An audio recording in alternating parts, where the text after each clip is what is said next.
This episode is brought to you by Americas Rehab Campus. Get on the road to recovery with the best rehab in beautiful Arizona. Dial 1-833-272-7342. That's 1-833-ARC-REHAB.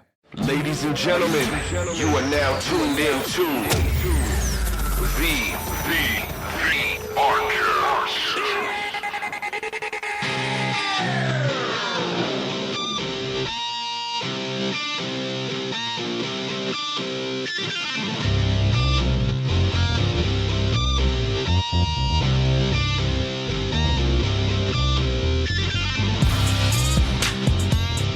Good afternoon, ladies and gentlemen. Once again, thank you for listening to another episode of the ARCast. My name is Buddha. I'm Vance. I'm Michaela. Yes, and thank you guys for listening again.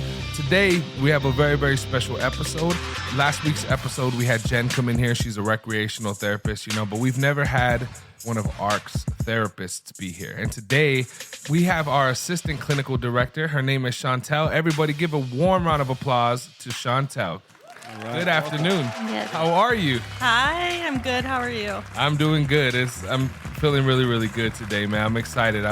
It's been cool. We had Jennifer in here earlier last week for all the listeners, and it was really cool to hear her talk about recreational therapy and stuff. She talked about the 12 steps of like leisure activities that people could use and things like that. So had a lot of fun with that episode. But I was telling everybody here, this is the first time, we had Miss Violet on here a while back, but we've never really were able to get into the deep of like what it takes to be a therapist and why you got into this field and all of this type of stuff. So I wanted to first thank you for coming and just ask, so you are the co-clinical director here, right? Yes. With Miss Violet. How long have you been with ARC?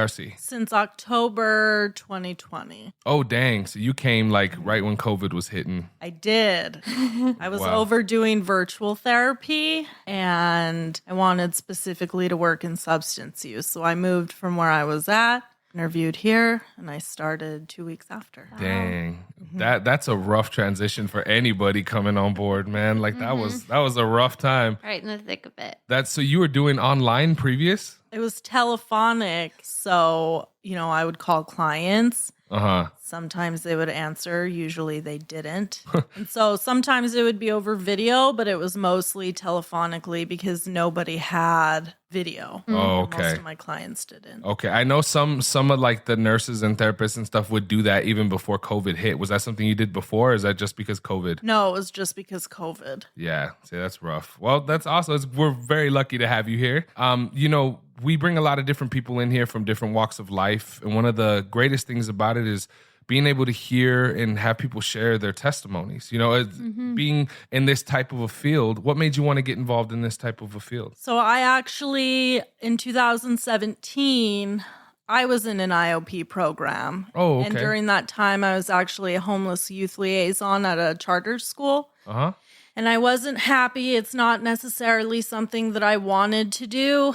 And one of the therapists, I was in group and, talking about it and how I felt. And he told me, you should go to school, because I had my bachelor's, and he told me that I should go to school and become a therapist. Oh, wow. And so that's what I did. Oh, that's really cool. So first, I would like to say, so I'm Chantelle. I'm a grateful recovering addict. I believe that I have the disease of addiction, and I find a lot of gratitude in being able to say that I'm Chantelle, I'm an addict, because it took me a very long time to say that out loud. Because if I said it, then that mean you would know, she would know, he would know, they would know. And then that would mean people would know, and then I would know, and then now I have to do something, So, and I had said out loud before, I started using when I was 11. I got clean when I was 23. So, and there had been times through then, I would go in and out of the hospital for whatever reason, whether I was too dope sick or I ran out of ways and means to get more. And the only time that I could really remember that I actually said out loud, it was I was in the hospital, and I was getting checked in with the nurses, and I asked the nurse, because my dad was about to come back, and I was like, can we just not tell him why I'm here? The nurse knew. I would always play it off like I have a stomach bug. I have, some random reason that never made sense. I asked her, like, can we not tell my dad why I am here? And, she said, you don't think he knows? I was like, let's just not tell him. And he came back there, and he was sitting down, and I told him, I was like, so I don't have a stomach bug. This isn't the flu. This isn't, whatever reasoning, I'm using drugs. And he just sat there very calmly and said, I know. I didn't say that I have a problem. I just let him know I'm using. And, during that hospital stay, my lower intestine actually shut down. Like, I caused so much damage to my body through using in the withdrawal process that I actually shut my intestine down. Yeah, and at that time, so I always made this a habit. I would go into the hospital, would act a little crazy to get some medication, med seeking. I would get a little bit better. I would get out of the hospital and I would go right back to it. Jail didn't help me get clean. The amount of things that I tried, like I would try going to different places and try and find other meds and not knowing what was really wrong with me until my last day using. And so my clean date is June 26, 2017. I just celebrated 5 years. Wow. Right. And That's awesome. Congratulations. Thank you. That last time using, I went missing for a couple days. Nobody really knew where I was. I wasn't answering. And I showed up at my mom's house, and, that was the day that I finally said out loud, I don't know how to stop doing this. Like, I don't know how to stop using. I can't stop using. And in my head, my best idea was, I'm going to kill myself. And that's what I tried to do. And my mom found me and intervened and stopped me. And she called my dad, and my parents are divorced. And so I'm very fortunate because my parents really united for me during, my start to my journey in recovery. And they took me to detox, and it wasn't really my idea that I was going to stop using, but it was that moment of clarity. I could no longer deny the truth. I'd proven to myself so many times, whether it was my hospital stays, constantly being broke, constantly being arrested, going to jail. I had this slew of evidence and never did anything about it until that day, and so I went to detox. I was in detox probably over a week. And then they didn't really know what to do with me because I was a mess. I was very dysregulated, and I thought all these other things were wrong with me. And really, I'm withdrawing, and I, identify as an addict. I'm an addict. Yeah. And so from detox, they sent me to this brief intervention program to kind of stabilize before I went to treatment. And at that time, I had dual insurances. Like, I had a primary and secondary, and my primary, which was Access, ran out or it ended. And, the brief intervention program I was at, they told me, this is no longer covering you. You have to go today. And again, Wow. yeah, it was. I was like, oh God, what am I going to do? But again, because I'm very fortunate with my family, like, that is something that I'm truly grateful for today, because I hear a lot, being a therapist, and not everybody has that. Were your parents civil, like, throughout, even though they were divorced, or was it, did they only come together when that situation? No, they had been civil. Yeah. But they really united during this time. That's And so my dad came and my mom found the treatment center that I was going to. My dad came and picked me up, and it was on the way there. I don't know what happened, if it's because I got off of what I was on in detox or what it was, but I got sick all over again. Ugh. And so that hopelessness hit me again, like, what's the point of this? Why am I doing this? This isn't going to get better. And, I was sick for a very long time when I was in residential treatment. They thought at one point that I had an eating disorder. I weighed 90 pounds. And I was constantly throwing up, and because I was so queasy, I would make myself throw up. And it wasn't, a different diagnosis. That's just how I felt and how the insanity of addiction manifested in a new way because I hadn't been using. And they sent me out to the hospital and they gave me IVs, and then I slept, and then I was like a little more stable because in my treatment center, they had us do certain work and I had to hear the girls give me feedback.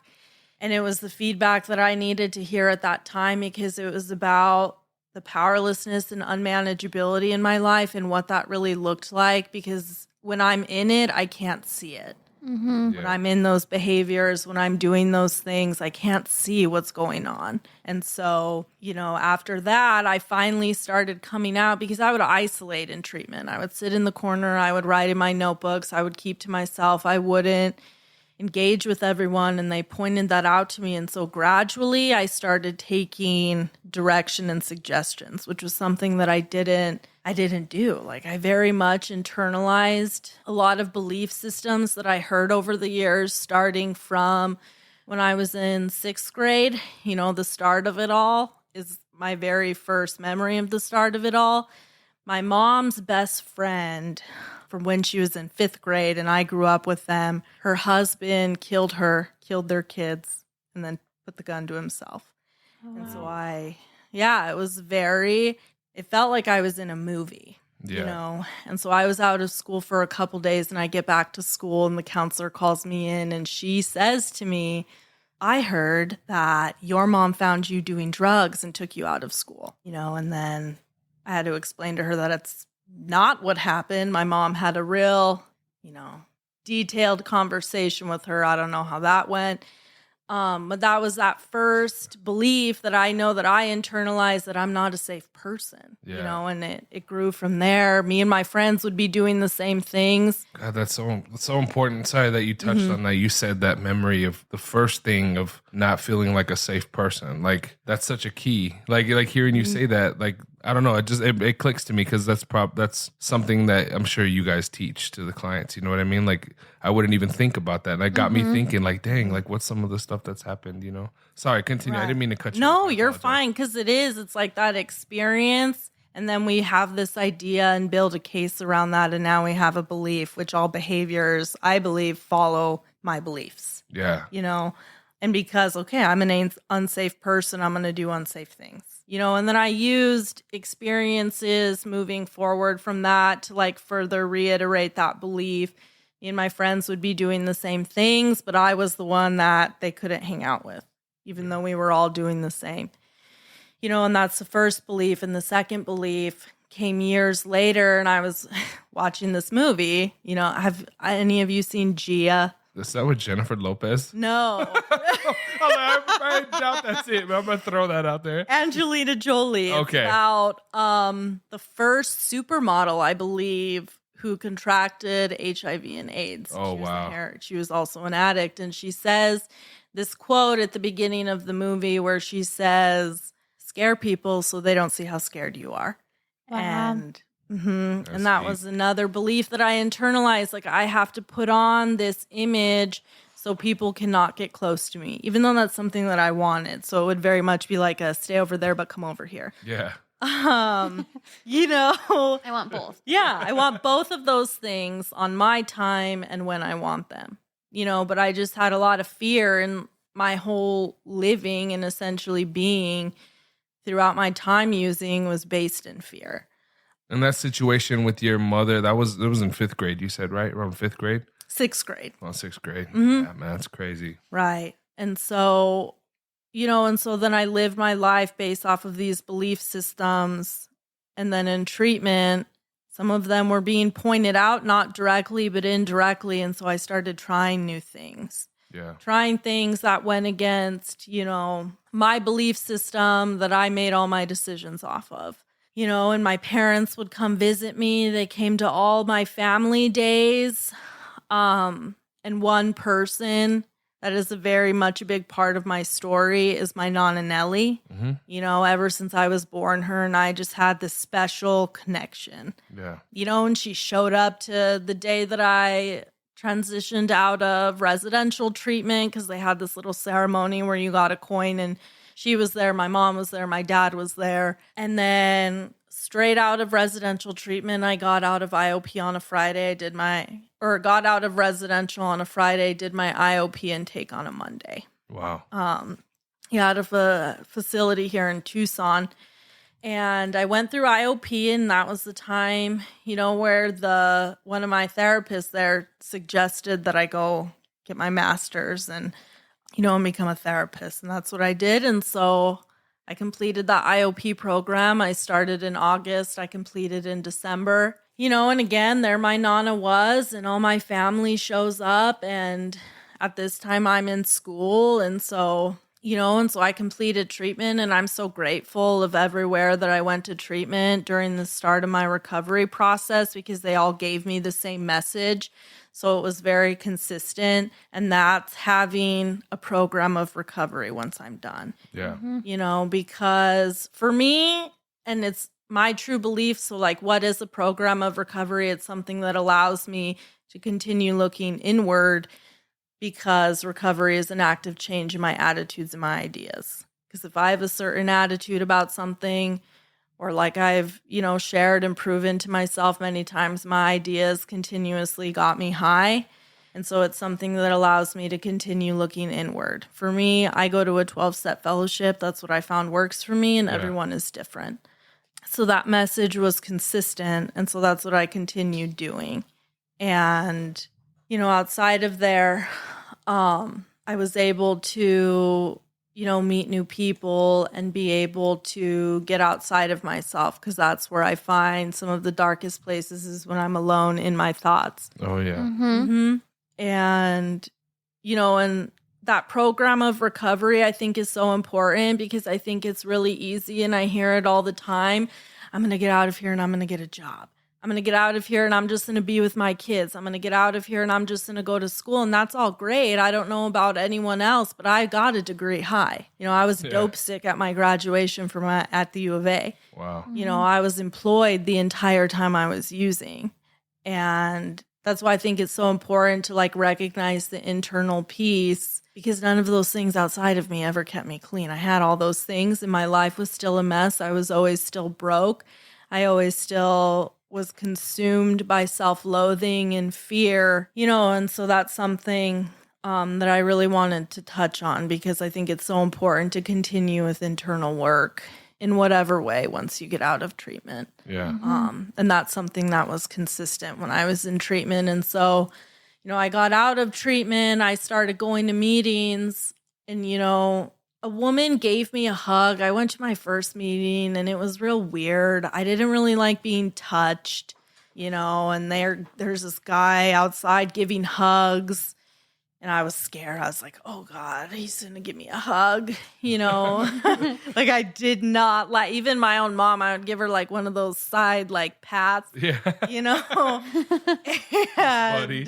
Yeah, but this woman, I went to this other meeting, and this woman, I'd been going for a while, and she noticed me, and she was like, hi, I've seen you coming in here consistently. And she just gave me this hug where I finally, because I'm still insecure, uncomfortable, just because I'm not using drugs doesn't mean that those beliefs are completely lifted or these ideas are completely gone. I still had those.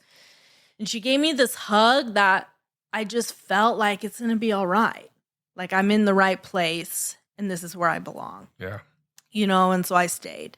And, from then just my life, when I take a step back today, it looks and happened very quickly, and so I was at school very early in recovery, probably at 60 days I went back, and again, those beliefs still had me in fear. I would submit a paper and I would call her and be like, I just failed this thing.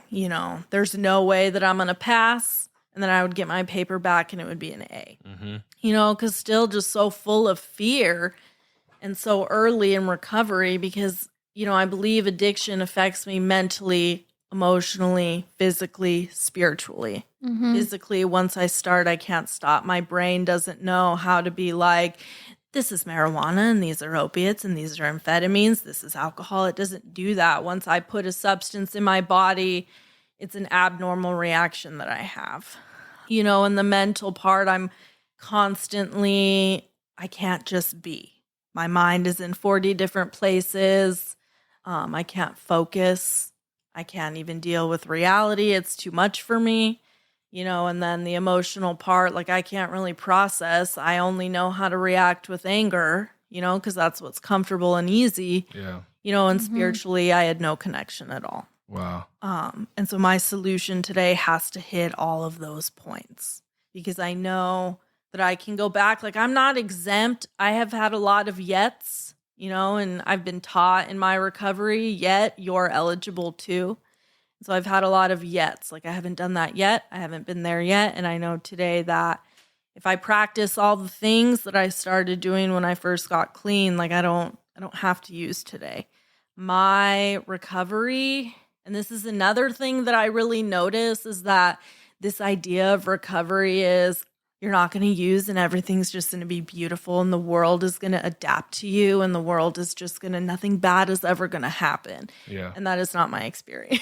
Like I feel that I've had more traumatic things happen to me in recovery than I did when I was using. And I experienced some crazy stuff when I was using, like I've had guns pulled on me. I've slept outside on a bus bench. I've had things happen and I participated in a lot of things that put myself in harm's way.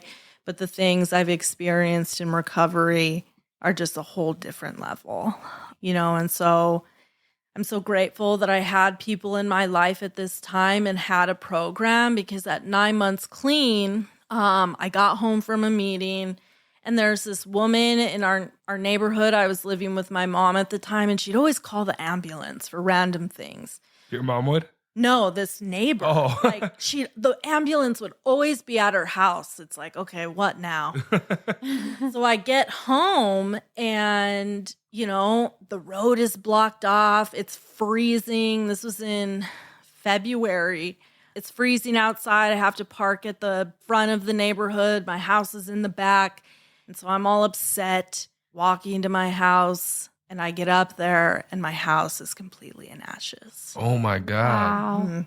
My mom's car. No, none of us were home and it caught fire, and I lost my dog, my mom and my stepdad, Jonathan, lost their dog, and I'm not going to lie and say that my first thought wasn't to use because it absolutely was. Like Wow. It would be nice to get high right now. First thought, but I've been taught in recovery I've been taught in recovery, my sponsor tells me don't use but because it discredits the first thing you say. So, and I didn't get high. I immediately called my sponsor and told her what had happened, and I got through that. And it was a lot of difficulties. Like we had lost our home, we had lost our dogs. We were living in a hotel for a month. And my dog was my best friend, little Edgar. He looked like a bat. He was with me when I was using, and he was with me in recovery, and so I was heartbroken and, and I would share about it at meetings and I would keep in contact with people in my circle and I would spend a lot of time with my family because family is a really important value to me, and I didn't use. Anguish that I felt during that time. And I'm so grateful because I was able to get through emotions that I never had felt safe with feeling, which is why I would just stuff it and it would always come out as anger, and so that I learned very early in recovery, like I can get through horrific times and really difficult emotions without having to use, Yeah. And this all happened in a span of just a few months. So How long were you sober at this time in the house? 9 Or months. 9 months? Mhm. Wow, that's not very long at all. It wasn't. And I am shocked that I got through it. And I look at it today and I'm like, wow, because I would use over any little thing whenever I was using. Good day, bad day. I woke up, I would use. So what would you say was the main thought or the driving force that you stuck to that kept you from going down that direction? Like, was this something your sponsor said or was there an idea or something that you held on to? So, when I look at it today and like interpret it today, I think I have a God of my own understanding today, and it often speaks through other people. It's that connection to other people. And I think just having that support, I mean, members of my home group were calling me, like I felt that genuine concern from others and that love and compassion and understanding and the closeness between me and my family at that time. And that just kept me going. That's good. Yeah. And I didn't use. And so for me, like I call it God, my higher power. Yeah. And having a program, it just allowed me, because I really had to lean on that program during that time. Wow. Yeah. And then, a mere 4 months later, so I was still a homeless liaison at the time, and one of my students got leukemia. He was diagnosed with leukemia, and he wasn't doing well. And I got a call, I think it was during fall break, and I got a call and they said, so they're going to take him off the machines today. Wow. And I went to the hospital, and I was able to go with one of my coworkers and present his honorary diploma. Yeah. And I was there when they stopped his heart. Wow. I was there with his family. And again, just like the gratitude that I have, because if I was using, I probably wouldn't have ever made it to the hospital. I wouldn't have gone. It wouldn't have been a priority. And I know that about myself when I'm actively using. And being able to be there for his family and give him that diploma and stand with them, when his life ended. Mm-hmm. And so that was my second experience of, again, just having to sit there and be present with what I was feeling and not take myself out of reality. You know what's crazy? Like, not to get too off, but I always feel like whether you are a faithful person or not, it always seems like whenever you're trying to do something amazing in your life, when you're trying to be on the positive, right? Like staying sober, handling your responsibilities, there's always some sort of an evil or an ugly force that tries to work against you. And I think about what you said with the house burning down, how bad you were like, dude, I'm surprised I'm not using right now, and then to think about you being at the hospital with this certificate for the family, I think about what that certificate represented for that family, for that person that you guys had to lay to rest that day. Like, by you being there, like you said, if you wouldn't have been there and it wasn't a priority, who knows if that family would even have a peace about the passing. You know what I mean? But being able to be there and to give that certificate and to be involved in that, like, I mean, it's just amazing what we are not how can I say it? It's amazing how it is so important for us to be involved and to really understand, like, sometimes the meaning behind things is a lot deeper than we ever understand. You know what I mean? Until like you think back like later, Yeah. Well, and how powerful a simple choice could be. Like, because in that moment you had two choices, really: be present and deal with your emotions, or stuff them. And how being present and choosing to be present, how that affected you, and how the ripple effect. And, once you got through that first hurdle, it gives you that little bit more of like confidence that you can do it again. And then you're just continuing to build on how powerful your choice is, but how it can go in a positive direction. And it's kind of just what you faced is not a neat thing and by any means. Right. But like being able to look back and be like, wow, I overcame this. That is powerful. And it's like being able to do that for those people that you lost and and like overcoming that, like how powerful your testimony is becoming of what you've been through. Right. And it's funny that you bring up the faith piece, because I was at a convention this weekend and one of the speakers was talking about faith just being the belief in a favorable outcome. Not that it's going to end up how I want it to, not that this is going to benefit me in the way that I want it to, but just a favorable outcome. And for me, it's like faith that I'm just going to be all right, even though I feel this way that I do right now, or even though this situation is tragic, just being able, because that lack of faith leads me to those choices that are very self-centered and self-seeking and self-obsessed.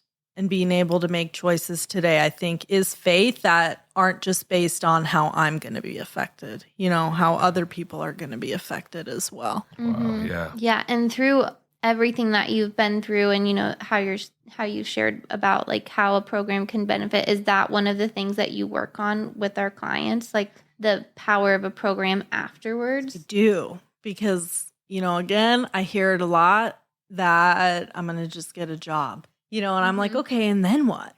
Yeah. You know, because I mean, for me in my work, I really like working with clients on challenging belief systems that aren't going to work for them anymore, or being the parent that they may have needed when they were younger, you know, and part of that's all internal. Or when they're like, I need to build my self-esteem. I'm like, yeah, absolutely. Great. Self-worth, self-compassion. And I find, you know, it's very easy to rely on something outside of self, like make me feel better. And how I explain it is like, we've been trying to feel better through this whole time using, I feel bad, I need to do this so I don't feel bad anymore. And so, you know, for me, I work a lot on becoming that own source of security. And I find that a lot of that increased self-esteem or increased self-worth comes from when our values, and sometimes we have to redefine our values in recovery, when our values and our behaviors align and are connected. You know, and so that's some things that I like to incorporate with clients. When you said you had your bachelor's before, was it in the same field? Yeah, psychology. Yeah. I read One Flew Over the Cuckoo's Nest in high school and was like, I'm sold. Yeah. That's cool. I studied psychology, but I studied psychology in adolescence. So I never went beyond adolescence. But it's it's so interesting how your mind can work. It is. And how it can work for you or work against you, and how everybody's wired differently. Like it's not one size fits all. Just how you said, you know, for recovery, what works for you. Like that's how life is. Everything doesn't work perfectly for us. And yeah, no. And I mean, that's great. So this is like when the way you're talking about everything, like right now, hearing your testimony, we're barely like a year in. And this is the stuff that you're having to experience like this much into that. Like that's nuts to me. Like, did you want to keep sharing a little bit? Yeah, I can. Yeah. So at 18 months, my Nana Nellie, that woman, that is a huge part of my life and my understanding of a higher power today, she died suddenly. Oh, man. When I had 18 months, she almost ran into the subway on Broadway in Pantano. She crossed traffic, hit a palm tree, and she passed away. Oh my God. You know, and my house was devastating and my student dying was devastating, but I've never been so, like, I felt like I was chewed up, spit out, and I was overwhelmed with the amount of pain that I experienced at her passing. Because, you know, she was one of my best friends. I hear a lot in meetings that they believe a certain person prayed them into the rooms, and I believe that she was my person, you know, because she had been there times that I had gone to the hospital. She had been to, like I said, all my treatment center completions, and she was actually there. And, you know, and I really held on to this when she died. She got to see me and pick up my year key tag at a meeting. That's awesome. You know, and that really, just that thought alone really kept me going. Because that was difficult. And again, like my program in the form of people showed up for me that night that we had to go say goodbye to her at the hospital. You know, it was me and my family and they were there. And then my husband, who was my boyfriend out of the time, who's also in recovery, was there. My sponsor showed up. My best friend in the program was there. And so I was, again, surrounded by love, you know, which is my idea of a higher power, you know. And so, and I just keep bringing up the program piece because I have also experienced what happens when I stop doing internal work in recovery, because at 2 years, I'm doing my master's, I'm working a practicum, which is crazy. I did my practicum at the place I graduated at IOP at. Wow. You know, so it was like full circle, you know, and so I'm working that and I'm working a job, and I just felt recovery was a bit inconvenient, you know, and I became those same, you know, my disease manifested in new ways because I'm not using.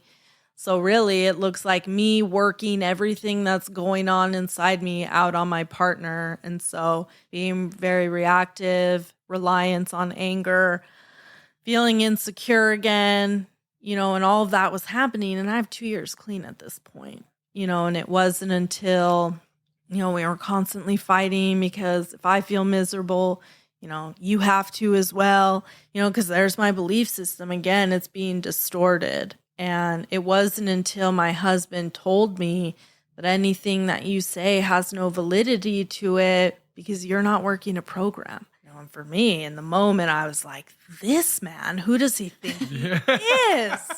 How dare you say that to me?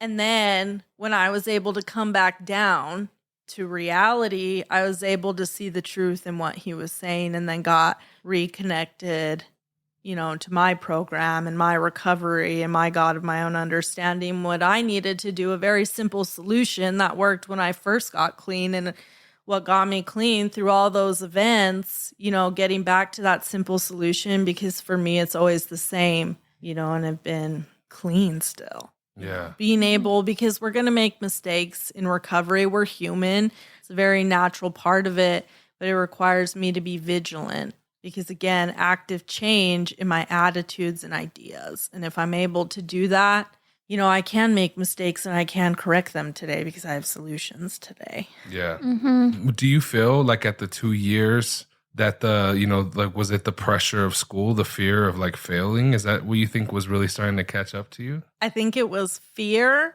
I think it was it was fear-based because I also had this idea, I'm never going to graduate. I'm never going to become a therapist. I'm not worthy of, 100 different ways that I could think that I did, and I graduated. And I also think that this belief that, my degree for my bachelor's was essentially achieved based on manipulation. Who am I to be able to get this degree? Yeah. And it wasn't the truth, because that's just not where I was at when I was getting my master's. But that was the belief that manifested. Mm-hmm. It's crazy how easy it is to be so hard on ourselves. Right. Like sometimes I sit with myself and I wonder, and I'm like, man, if I could just put this much energy into talking myself up, right, that I just spent talking myself down, where would I be? Or just like little things, where we're so hard on ourselves. Like my car is a disaster right now. And I'm like, you are horrible. Get yourself together. And it's like, also, I look at some of the things that have happened in the last month and things that I've had to like spur of the moment handle. And I'm like, actually, you're doing great. Yeah. No, like sure. you got through a horrible dental thing, another this and stuff with your family. And like, this is good. Like I'm doing really good actually. And it's like changing the dynamic, but it's like, I feel like I relate to you a lot in what you say of just like thinking that I shouldn't be able to do this, or I shouldn't be able to achieve this, or I shouldn't be where I am today, and how we can change that narrative in our head. Right. Well, listening to what you said too, like about you, like that very first thing that you said when you started about that was the first experience that you had where you felt unsafe. Mm-hmm. Like that struck a chord with me. Like seriously, thinking about certain things that have happened and just listening to certain things that you've said. Like I've noticed myself too, like when it comes to certain things in my life, when something good happens, I don't understand why, but yeah, like it's either a self-sabotage where I get back into that old way of thinking of like, you don't deserve this shit or whatever it may be. You know what I mean? Like you get so like caught up, or you start thinking like, this isn't gonna last, or this, like it's like and I think like where the heck does that where does it come destroying talk come from? You know what I mean? Like why can't you feel like you deserve good things? Why can't you feel like you when we deserve good things? Yeah, absolutely. And blessings. I am like one of those people where everything good is happening, and so then I'm like, what's bad going to happen? And I'm like constantly holding my breath for the shoe to drop. And then a year goes by and I'm like, the shoe hasn't dropped yet. Yeah. And things are still really good. Reminds me of that book, The Body Keeps Score. I haven't read that one. Book. Yeah, that's what it reminds me of, because that's deep. Sorry, I'm like, she's opening up my eyes right now. Mm-hmm. Right. It's just that core of shame, and it just manifests and I think grows into different areas. Like, you aren't deserving of this thing. what's wrong with you? You should. I hate the word should. I think it's useless. Yeah. Because it just tells us how we're not where we need to be. We're, or where we think we should need to where be. we think we have to be. And it's like, I feel like right now, especially too, just even since, COVID, you starting here around that time, but like the way that just social media has changed in 2 years and and TikTok coming out and all of these things has where I'm like sitting in bed at night unwinding and I'm scrolling and mindlessly doing all these things. And then I realize I'm sitting there and I'm thinking like, well, I didn't clean my house today. And this person had time to make a clean their house video. And for all we know, that video took 9 days to record. Yeah. We have no idea. Yeah, Like fake. in real, but we watch it in 11 seconds and we just see these things happening at the snap of their fingers. And it puts this false narrative in our heads that like we aren't doing enough or that should, like you said, we should be doing something differently. And it's crazy to me. Like I've had to like delete social media apps off my phone because I catch myself thinking that I'm not doing enough because I'm not living someone else's life when I was only meant to live my own. Right. And it's like the more social media evolves, the more pressure that I feel. I don't know if you guys feel it, but it's most just, definitely. it's heavy and it's there. And it's even in the workplace. Well, this place is doing this, so we need to do this now. And like, maybe our way's working. right. It comes up in a variety of ways, I think, and that's something like, again, the vigilance thing that I have to be vigilant of. Because, I think it's very normal for people to have that thought and then being able to like dial it back, And that's one thing that I go over with clients when they're like, I need to own a house because I'm this age. And I break it down very simply. Success, the definition of success is a favorable or desirable outcome. And that's it. It says nothing about money. It says nothing about how many properties you own, how many kids you have. It just is favorable or desirable outcome. I never made my bed when I was using. So if I make my bed, or I shower, I didn't shower when I was using. If I take a shower, then that is a success. Absolutely. Right? Sometimes that's a lot of work, especially if you have your hair. I got to break it down very simply. Yeah. I saw someone share something because I've been trying to follow more positive things on social media, ways to elevate. And I saw someone share that she used the term romanticize your life. And when I was first starting to read, I'm like, is this going to be like you date yourself type thing? And it's not. It's making joy out of the like everyday tasks that you have that are like not that joyful. Yeah. So like taking a shower, like taking a nice cold ice water with some fruit in it with you while you're showering, making it an experience for yourself. And it was so interesting to me because I get caught in these cycles where I just am checking the boxes off. I made my bed, so I'm doing a good job. But like, did I stop and enjoy it? Did I stop and like be thankful that my sheets are clean, and like really just enjoy it? And I'm like, I'm really not doing, and I take myself back that I'm not doing that good. But in the last 2 weeks, I've been able to just reboost my energy where I'm feeling better because I'm awarding myself for the small things and just knowing that I was successful today, even if it was just showering. It's true, because I think and for me, I think that's why gratitude is, again, one of the greatest values that I have in recovery, because if I'm grateful, I'm based in reality and what is instead of what isn't, Yeah. And then I'm able to keep moving and take action, and just my whole mindset is based on, like I said, it's more in touch with reality. And so now I'm like more spiritually grounded because I'm in touch with reality, and there's that connection that goes on. And when I'm more focused on that, I also just feel less tense. Yeah. Tense is a state I live in often. Hey, talking about gratitude, man. I mean, like one of the things I truly believe is, like you said, words. I really do feel like words have the power to kill and they have the power to bring life. They really do. I grew up knowing, God is the word and the word is good, So for me, I like when it comes to gratitude, changing those things from like, I have to take a shower or I have to go to a meeting to like, I get to take a shower. I get to go to a meeting. Because I mean, in all honesty, man, like, we're talking about the economy. We're talking about how expensive things are getting. Like, regardless of how much I spent on groceries this weekend that I wish I wouldn't have spent that much, I am so grateful that I got healthy food from my family. I'm so grateful that, you know, I live an hour away, but I get to come to a job every single day. You know, I'm so grateful for the friends that we end up being able to have these relationships, because there's always going to be that person who isolates, especially since COVID.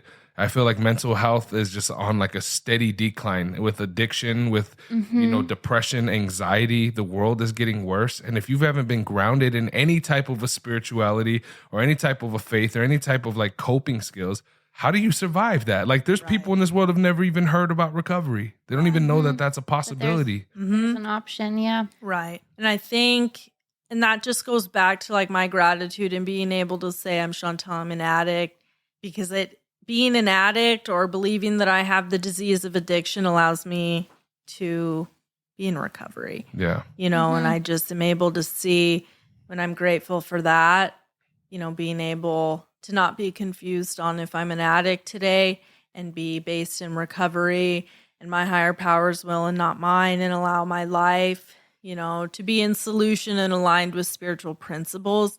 I see that not only working in my life, I see it in my family's life. You know, I have 2 little girls. One of them, I am not the woman who birthed her, and she's absolutely my child. Yep. You can ask That's all my that matters. husband. That's all that matters. You know, and my poor husband, it's like us 3 girls and then him. Hey, sometimes it's not that bad to be outnumbered. It's not. And you know what? He's a great girl dad. He's a great That's good. partner. Like, I couldn't have been more blessed, you know, with a partner. And, you know, I see her. So she's 8 years old, and she's grown up in meetings, you know, from when she was a little toddler until now. And she goes with us. She's very much a part of, both my girls are, you know. And one day we were driving back home from a meeting, and she asks, "Can I share in a meeting?" No, you can't share in a meeting. And if you could, what would you share? And she said, well, I would say congratulations to everyone that picked up a key tag. I'm proud of you, and just be you.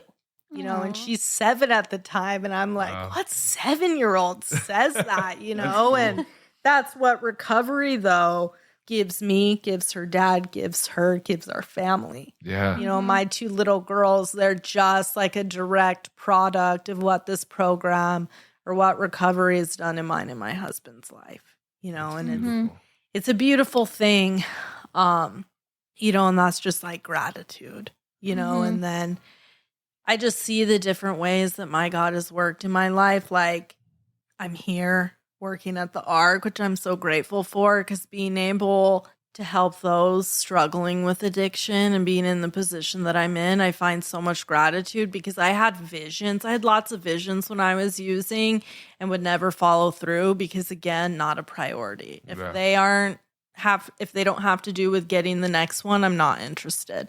And so being able, you know, to say, I'm going to get my master's. One day I'm going to be a director somewhere, and like I'm on my way there, you know, and in the position I'm in. And, you know, I always said I'm going to adopt a kid, and like I get to be the mom of somebody, of this beautiful little girl, you know, and be able to take that role on. And, you know, so I just see the different ways that God has worked in my life today, you know, my understanding of God. And I brought, so my Nana, and again, this just brings it back to, you know, why she's a part of my belief in a higher power. So when I went to treatment, you know, she was there when they dropped me off. And I don't know how long I had in recovery at this time, but I went over to her house for her birthday to bring her donuts or something. Yeah. And she told me, she's like, I want to show you something. And she showed me this book. This is her little book of daily novenas, which are prayers. Oh, yeah. I'm excited for Yeah. this. And so when I went to treatment, she wrote, you know, she crossed out all the my's, myself, I, me, and wrote my name in there, or her, for this prayer to St. Jude. And it basically was praying for me to help me know that I need not face my troubles alone. Join my need in imploring God to grant me consolation in my sorrow, courage in my fear, healing in the midst of suffering, to bless me with the grace to accept whatever may lie ahead of me and my loved ones, to strengthen my faith in a higher power's healing power, and to inspire me to give this gift of hope to others as it has been given to me. Oh, man. And again, just grateful because I see, and like I said, like I firmly believe that she prayed me into recovery, and then I saw that and I see it today because I've been able to have courage and have been given a lot of love to get through things that I was so fearful of, or all of my sorrows. And today I'm in a position where I don't have to like beat people into recovery, but I can just be an example of I'm able to do it. And I firmly believe any client that comes to our facility is able to do it. It just requires a bit of work, It's so, oh my God, I'm a little emotional hearing you speak on that because, so I lost my grandmother in 2020, right before, and looking at it now, I'm grateful that it happened before COVID. Because pobrecita, she didn't need to do like that. You know what I'm saying? Exactly what I said. I said, pobre. I would hate for her to have to do this. But I see the picture of Jesus on that book. And my Nana, God rest my Nana's soul, she had a shrine in her room. And I know if my life ends up being amazing, I know how powerful prayer is. My grandmother prayed for everyone. In my family, she was just they don't make them like that anymore. They don't, man. And like I bad things happen in my families because my nana's not praying like she used to be. She's with God now. She don't need to be, But that reminded me so much of her, and I was very close with her as well. As a matter of fact, when she was diagnosed with cancer, it was about maybe 30 to 60 days. I can't even remember, man. PTSD, but it was a very small amount of time where we found out she was at stage 4 breast cancer until she passed. And, on my phone, on my Spotify app, I had recorded things on my phone, and I've always been the person with the camcorder, like, as a little kid, trying to have like my own show type of thing. And I remember and it stuck with me even as an adult, and I've taken videos of my kids and stuff, but with my grandmother, I sat with her. And I can't remember if I told her. I don't think I did, but I sat with her and had a conversation. It was the last conversation I had with her, and I recorded the whole thing. And we were just talking about, life and everything. And I'm actually named after a son of hers that passed away in '86. Tony was his name. And it just brought back memories because I had been thinking about her all weekend. You know what I mean? And you come in with this, and it's just like, I know the power of nanas. You know what I mean? It just that put me in a good spot. That power of nanas is real. Yeah, the nana power. Hashtag nana power. Yeah, those are the two things, because we had to clean out her house. And I was like, I need to keep this prayer book, and I need to keep, she had this cross that I keep next to my bed. Yeah.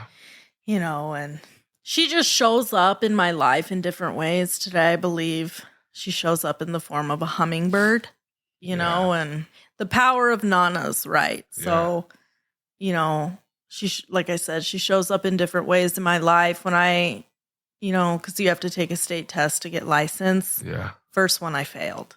I was devastated. That belief system came up. I'm never going to pass. They're not going to give me a license. I did all this work. I had to give them my criminal record. My sponsor had to write a letter. This is never going to happen. And I avoided it, and I was in fear. I rescheduled my second test date. And then when I went to that test date, I got all set up. You have to like put all your things in a locker. And I went to the bathroom, which was in a different building. And then I come back to walk into the testing center, and there's a hummingbird right there. That's cool. And I was like, okay, I need to bring it back. Cause yes, it's a test and I got to take it, but I also have to bring like that.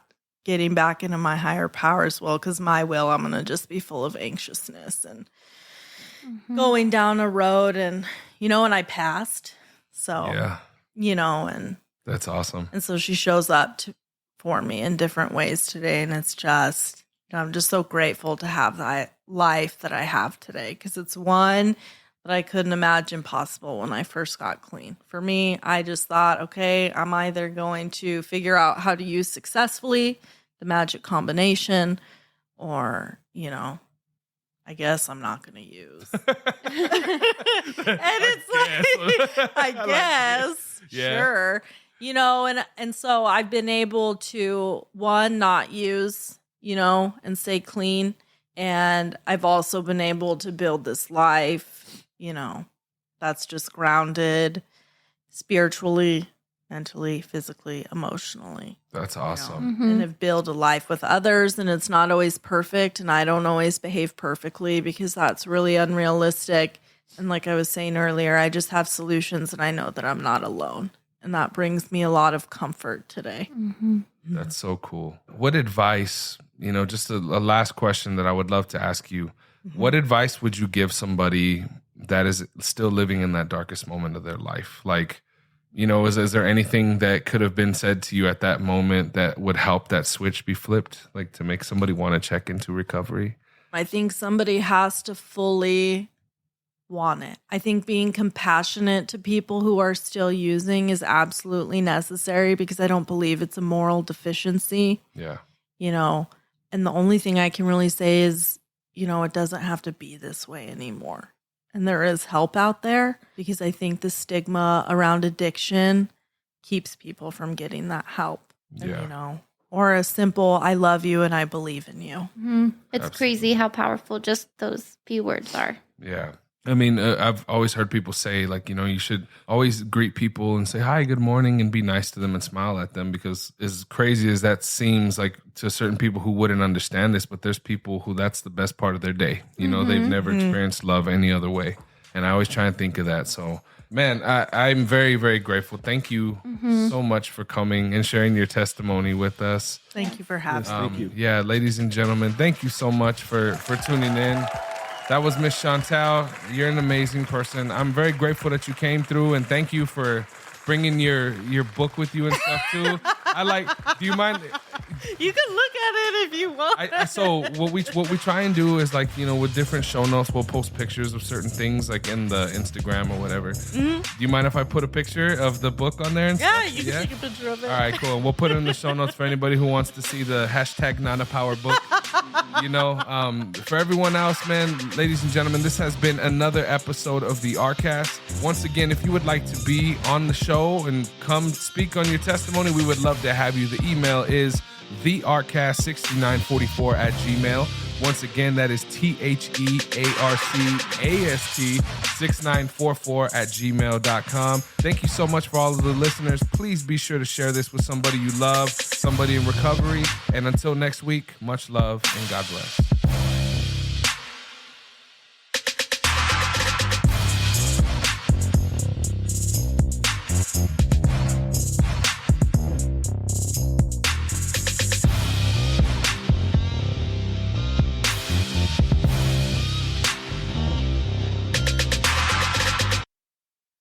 What's going on, everybody? This is Buddha from the ARCast, and I just wanted to thank you for checking out this week's episode. It means a lot, and if you could share it with a friend or a loved one, somebody you need in recovery, or maybe somebody who just needs that little bit of extra positivity in their life, we'd greatly appreciate it. If you would like to join us here on the ARCast, either in the studio live or online, hit us up. The links are down in the show notes of this episode, and on there, you can find direct links to our main website here at Americas Rehab Campus and all of our social media platforms. Follow us. We keep the posts positive and motivational, focused on recovery, health, and wellness. As you know, in this modern day and age, we need as much love as possible, y'all. And as always, if you or somebody you know is in need of substance abuse treatment, please don't hesitate to give us a call. We're open 24 hours a day, and our direct phone number is 1-833-272-7342. Once again, that phone number is 1-833-272-7342. I hope you all have a beautiful rest of your day. Much love and God bless.